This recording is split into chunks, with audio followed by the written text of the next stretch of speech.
about that is that I actually like to listen to other people speak and to try and make sense as they're speaking.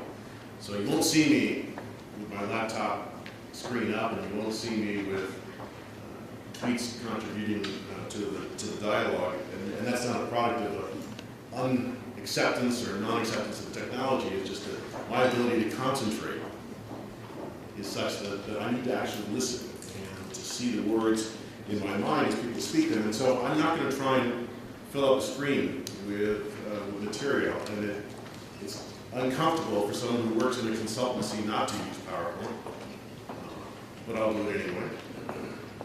When we began the conversation yesterday, Chris asked us to talk a little bit about where our ideas are coming from, as well as what the ideas are, and I want to spend just a couple moments on the history of the ideas that I'm most interested in, and then to talk a little bit about them. And I also want to talk about the landscape a bit.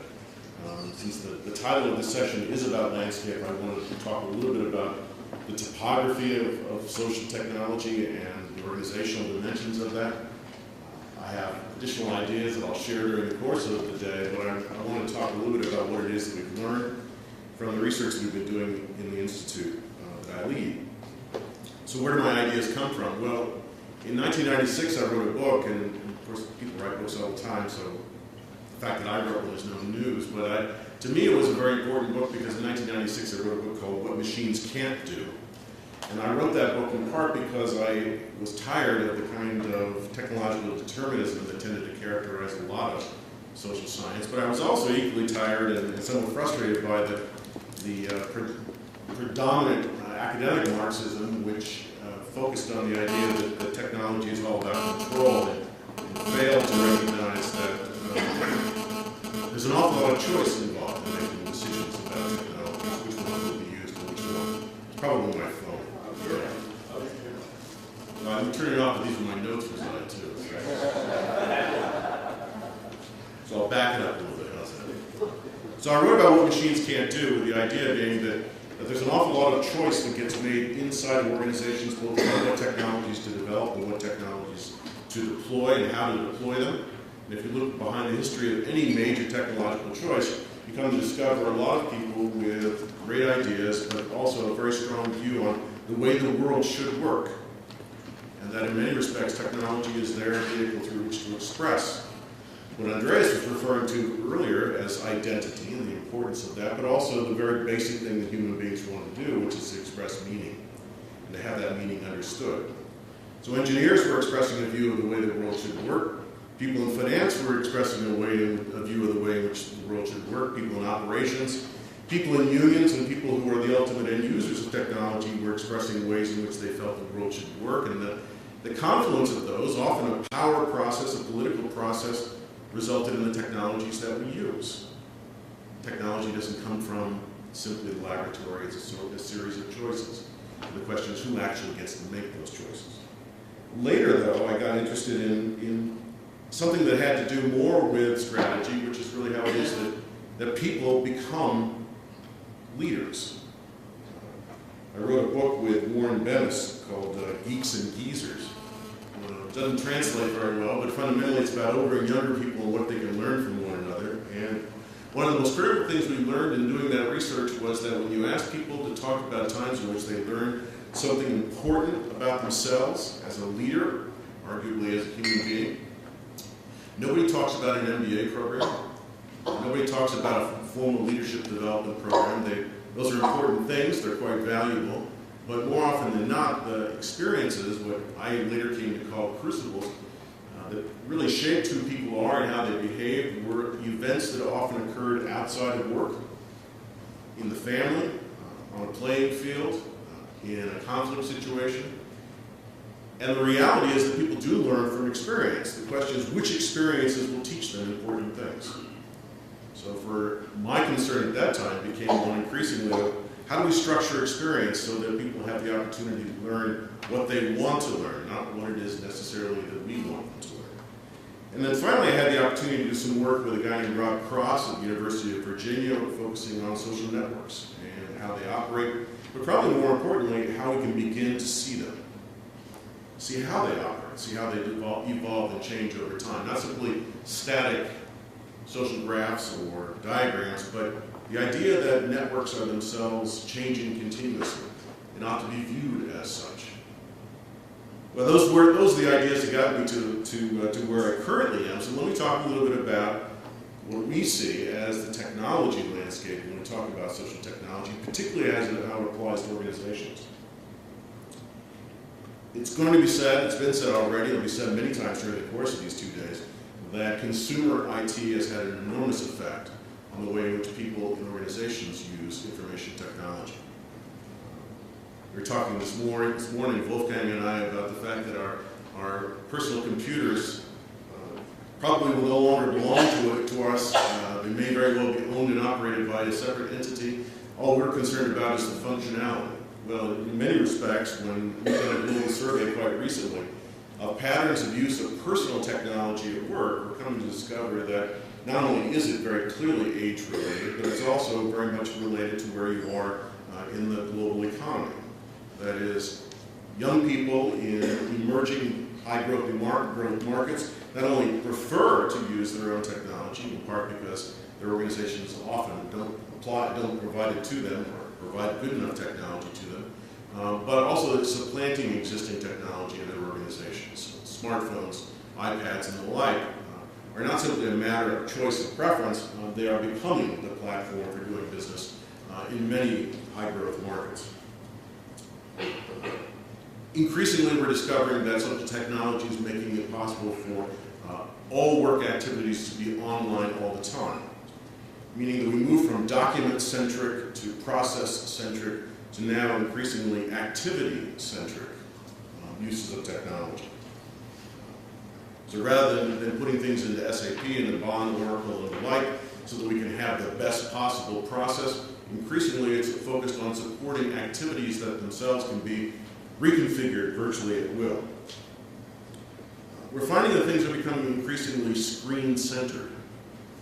It may very well be the case that even that's an anachronism, a bit of antique quality, because the screens themselves can take multiple forms, but the reality is that we're finding our customers, our clients, are increasingly concerned about having everything available all the time, independent of the platform. We refer to as the anything formulation. Any form on any platform at any moment in time. That increasingly social technology is like second nature. We attribute many good things to William Gibson, but probably one of the ones that I find most fascinating is the idea that somehow technology will provide you with a second memory.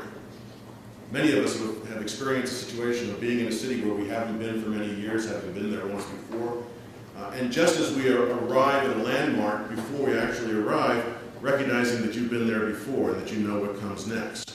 And then in many respects, the role that technology will play, platforms, social technology will play, will be to remind you of things when you need to know them, independent of whether you knew them before that moment. And then finally, and of course, and probably most importantly when it comes to describing the technology landscape, is the fact that it will be incredibly intrusive and remains intrusive. In that respect, not only is Karen's concerned about what you put on Facebook now or on Twitter or Yammer now could come back to haunt you, but increasingly I think it'll pose a remarkable challenge to the legitimacy of management in many organizations. Not simply that the way you're judged on the basis of what you said before will be important when you go to look for a new job, but certainly management will be tested continuously based on the proclamations they've made, the justifications that they've made about decisions will be revisited continuously. So what are the implications for organizations? Well, the organizational landscape, I think, for me at least, is much more interesting because among other things we're discovering is that the workplace will become increasingly transparent. And what I mean by that is that in many respects, the efficiency benefit would be that with the ability to be able to see what other people are doing, is less likely to have redundancy, less likely to have situations of simultaneous invention and unnecessary simultaneous invention. But at the same time, it will pose enormous challenges to the idea of individual ownership of ideas. which could be a very good thing. And I think by that, in particular, what I'm interested in is the notion that the whole definition of expertise is likely to change. You know, as Chris and Andreas said a few moments ago, when you're on the internet, either anyone or no one knows that you're a dog. Well, these days, discerning who is an expert becomes increasingly difficult. And it'll be interesting as we move forward, particularly in the transparent workplace, how well people are capable of both establishing and sustaining expectations about their expertise if everyone has access to the same information simultaneously. Increasingly, though, we're also finding that social technology is leading in the direction of what I refer to as soft structure. My colleagues at the Harvard Kennedy School talk about the importance of soft power. Well, I think that soft structure is going to become increasingly important. We know that certainly informal organization, and one needn't be reading the most recent. In fact, I would encourage you to read the work from the 50s and the 60s that was done on industrial sociology. The role that informal organization played was huge. And then we forgot about it for a long time, and then we rediscovered it again with social networks.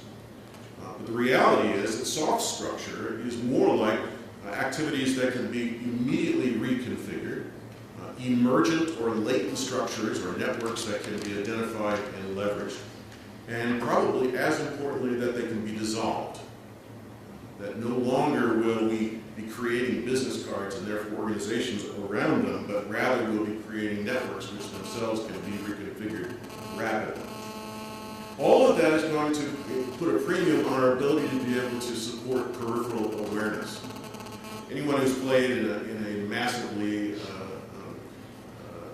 distributed game on the internet discovers that your ability to be able to focus on what's going on at the edges, not directly in front of you, can be as important to your survival as your ability to be able to whether shoot or solve a problem immediately in front of you.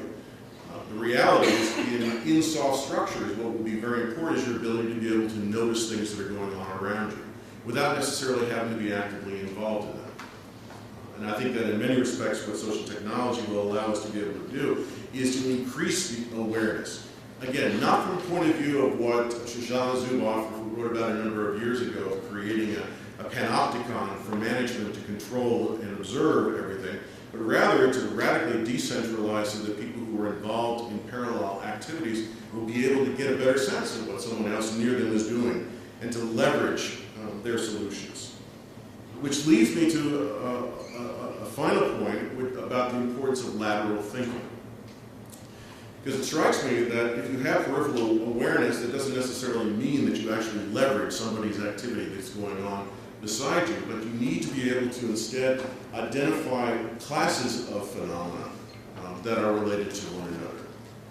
For those of us who do teach in university, it's difficult enough to have a group of students with their laptops up contradicting you when you make a statement of fact because they can find it immediately that how quickly inaccurate that you are. But to ask young people to search these days is to experience firsthand their ability to be able to discover things in very, very short period of time, but also to be, in many instances, profoundly disappointed by their ability to be able to aggregate. So I can ask someone to find me what is the penetration rate of Blu-ray DVD in Chinese villages. But if I ask them to find a class of phenomena of which that is a part, they haven't got a clue as to what it is you're asking them to do. So the ability to be able to engage in lateral thinking is something that will have to be supported. And then to a point, finally, that others have made, which we'll hear more about during the course of these 2 days, is the impact of gamification. Now, I'm not a gamer by any stretch, but one of the things that I do think is essential when one looks at the quality of successful games is their ability to be able to engage both amateurs and veterans. That there's sufficient depth and robustness to the best games, that the amateur finds a way in, and the veteran finds a reason for staying. And it strikes me that most of the social technology that we'll be developing, the forms of organization we'll be developing in the next decade or so, certainly in the next 2 or 3 years, will benefit enormously from trying to understand what makes for a successful game. That leads me in the direction of concluding that I think we may finally be in a position, in 2015 to talk authoritatively, comfortably about managing a networked organization or a network of organizations. Because right now, the words far outstrip our ability to be able to manage them. I lead what I believe to be, inside of Accenture, a networked organization made up of 27 people distributed across 5 continents. But the reality is that when people ask me why it is that I have the smallest office of the 27, why it is that we don't get together physically all the time, and why it is that I insist that if I author something, my name be the last one on any publication, it's because I'm very much concerned about both establishing and sustaining a network enterprise as opposed to a hierarchical one. And even within a consultancy which prides itself on its ability to be able to flex, the reliance on hierarchy as a model of operation remains very vivid and very alive. That leads me to the last point I'd like to make when I look across both the ideas that I've developed and tried to espouse, the technology landscape that's developing, and the organizational landscape that's co-evolving with that, is a very interesting challenge to the legitimacy of management that will result as a result of the interaction of social technology and organization. A very positive challenge to management, I'll say. In part, in much the same way in which I left academics, where I taught at MIT for many years, in part because it became boring.